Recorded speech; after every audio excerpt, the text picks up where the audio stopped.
Did you know a lender can legally pay a realtor for marketing and services? You should not start your home buying search with the realtor. No matter how many times I say that, I know some of you are going to do that anyways. So I'm going to give you some tips on vetting a realtor so you can protect you from yourself. Because here's the thing, your realtor can't do things like this. Understand what your goals are as a home buyer. The default or cool thing for realtors to say is, hey, your first property should be a multifamily property. You need the House Act. Here's the thing, statistically, your realtor probably has never bought a multifamily property and your realtor has never House Act. They just heard somebody else say that online and it seems cool because it looks great on paper. Next, let's talk about establishing a budget. There's no way in the world for your realtor to know what your budget is. And I'm not talking about DTI if your realtor even knows how to calculate DTI. And I'm not talking about you saying, hey, I want to buy a home between $300,000 to $350,000. That is not a budget. And lastly, you're probably going to ask your realtor at some point this question. Do you know any lenders that help me with down payment assistance? So my response to that is going to be a lot different than 99.9% of realtors. I'll be like, yes, I can have someone that helps you with that. But first, why do you have no money in order to buy a home? I'll pause and look you in the eye if we're in person or on Zoom. It's kind of a dick question, but I asked you, not really looking for an answer, but I want you to think about what the answer is because you need to understand if the reason is financial mismanagement or there's really a legit reason why you haven't saved the money up to buy a home. So let's get into some other questions you need to ask your realtor so you can vet them. Let's go. Welcome back to House Rich, the first time homebuyer show, where we provide you actionable steps in layman terms to buy your first home. Let's get into vetting your realtor. You most likely are going to find your realtor online. You found me online most likely, right? But I'll tell you about myself. I have 40,000 followers on my biggest platform, Instagram. But there are plenty of realtors who do more business than me that have maybe less than 5,000, 10,000 followers. Just because somebody has a lot of followers online, especially if they bought their followers, that doesn't mean they're a good realtor or a bad realtor. Just something to note. There are a bunch of realtors that do millions of dollars of business that just have no online presence. But online is a good place to start. There may be some stuff that you see that they do online that you don't like. Maybe there's some political stuff they post and you just don't vibe with them. Or there may be stuff where they got a golden doodle or something like that and you are able to kind of build a bond with that realtor. You think they're a great person because they rescue kittens or something like that. But I would not have it be the end all be all. So now you've settled on maybe 1 to 3 realtors, hopefully more than one, and you want to interview the realtor to make sure they're fit. The first question I would ask that realtor is the question you probably hate to get asked during an interview, which is, tell me about yourself. It's such a vague question, but it lets you know what's important to that realtor. You can understand if what's important to them is important to you. And also lets you know if you like the person or not, because you're going to be with this realtor for maybe hours, weekend after weekend after weekend, depending on the market, looking for the property. Now, another important question to ask is, how long have you been in the business? No right or wrong answer here. Longevity doesn't mean they're good at their job. Brevity doesn't mean they're bad at their job. I'll give you this example. The brokerage I met every Wednesday, the new realtors meet and we kind of have like a powwow in order to help you get better at your job. Sometimes there's training, sometimes it's just a Q&A. And around month 3, I had 2 active clients at this point looking for properties. And what I noticed was I became very busy with just these 2 clients. Eventually it became 3, but luckily for me, one of these clients was out of town, so I kind of got to schedule my own time for showing, so I could just videotape the properties for her and then email her a link to view the video. But I was like, if I had 3 live clients, I don't know how I could manage this, because on the weekend, when most folks want to look at properties, for one client, I would look in the morning.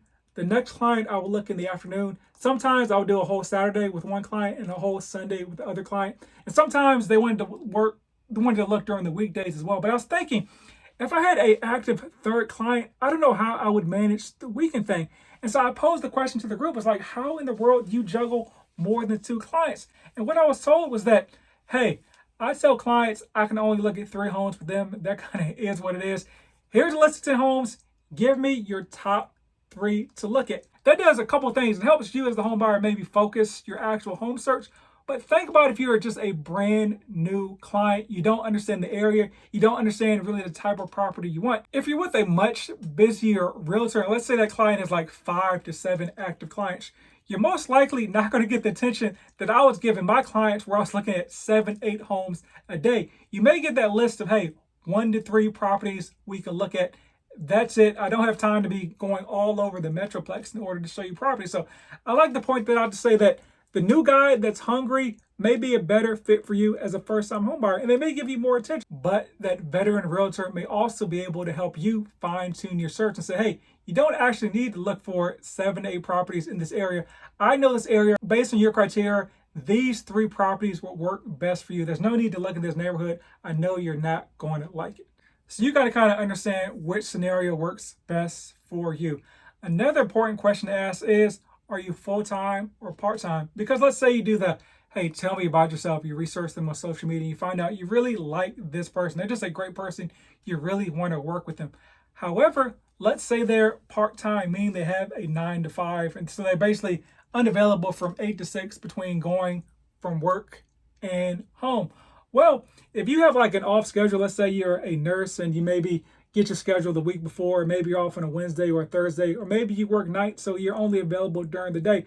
No matter how great that person is, if they're literally unavailable when it's time for you to show homes, they're not going to be the best fit for you. This question is also important because let's go back to the first question. How long have you been in the biz?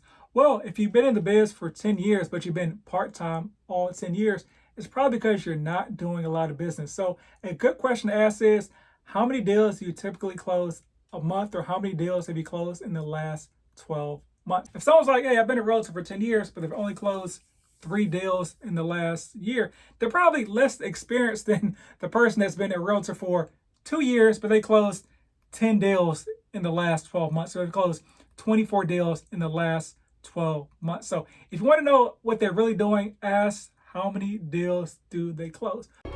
I'm a realtor in Dallas and would love to help you reach your goals of home ownership. So click the link in the description and just schedule a call no matter where you are on your journey. Not in Dallas?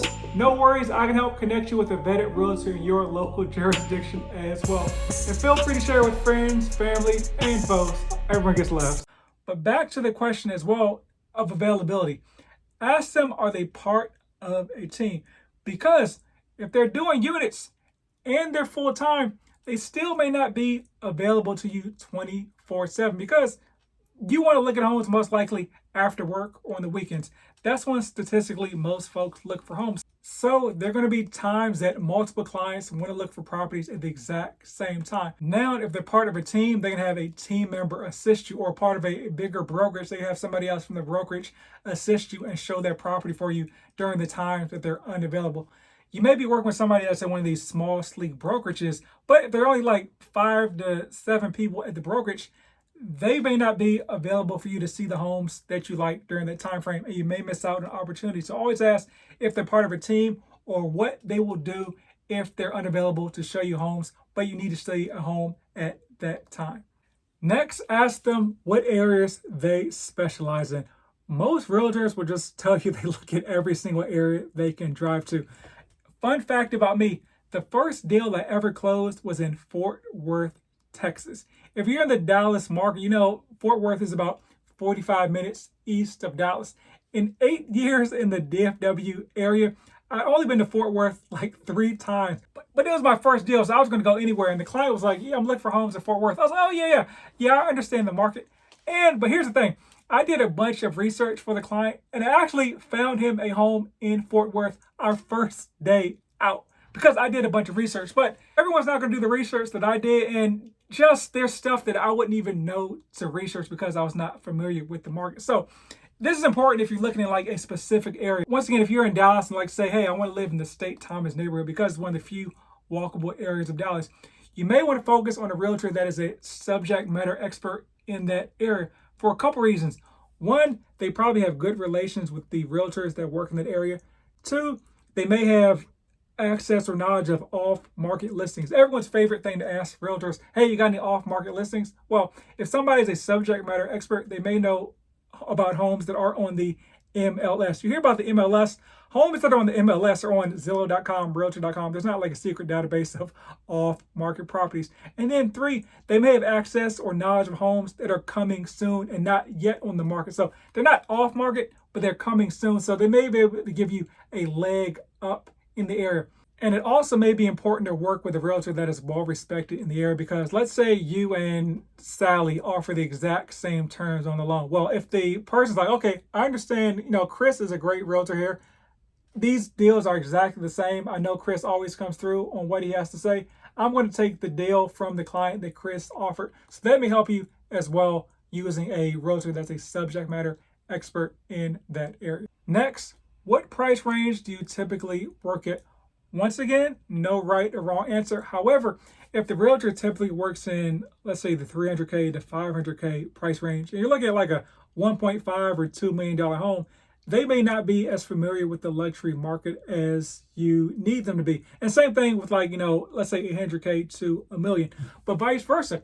If they typically work with $800K to $1 million homes, and you're looking at a home that's like $250 to $350, you may not get the TLC that's necessary for somebody that focuses exclusively in that area. If you're working with a realtor that's kind of going up in pay scale, you may want to ask them, do they have like a mentor that can kind of help them if there's certain things that come up in that price range they may not be thinking about, and vice versa. Maybe they have somebody on their team that's really looking for a deal, very hungry, and is a little bit more interested in that price range of that $250 to $350 price range. But also though, here's like a secret. So a lot of times you see realtors, they always post like hey, I closed on this $1 million home. That may be $1 million home a year. For the most part, realtors are making their bread at the bottom of the price range because that's where most homes are sold at. Now, last but definitely not least is this question.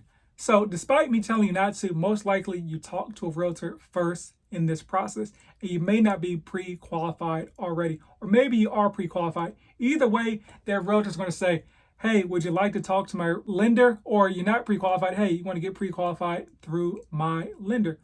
What you need to ask them is, do you have a marketing service agreement in place with this lender? What that is, it's a paid agreement between the realtor and the lender to do business. A lender cannot pay a realtor for business, but a lender can pay a realtor marketing fees in order to do business with that person. It sort of doesn't make sense, but the whole goal is the realtor is the tip of the spear in the process. So they're going out and they're marketing themselves. They're sending out flyers. They're sending out a bunch of stuff. So if a lender wants to work with them, they can help pay for the services that the realtor is using to market. That's what it is on paper. And honestly, there's nothing inherently bad about a marketing service agreement if it's used correctly. And sometimes realtors and lenders just use them to solidify their agreement and put things in place. But here's the thing. Some people just abuse it. Let's just say that first. But if a lender is paying a realtor for marketing services, most likely they're going to want to see a return on their investment. They're just not paying the money to hope there's no ROI. So you'll see a situation where, so I didn't understand this until I kind of became a little bit more veteran as a lender. You'll see situations where realtors are pushing their lender like a little bit too hard, whereas to the extent where you're like, why does it matter to you so much, Mr. or Mrs. Realtor, what lender this client is using? Because honestly, you're just the fiduciary. You're supposed to be kind of coordinating the process, but as long as the client is pre-qualified, you should not be that heavily invested in the process. But you become a little bit too invested in the process when you haven't met your quota per the marketing service agreement that lender has in place. So just food for thought there. If your realtor is pushing that lender a little bit too hard, it may be because there's some dollars involved in the situation. I'll cover some questions you should ask your lender in a later episode, but hope that helped. And as always, buy land, rumor has that they're not making any more of it.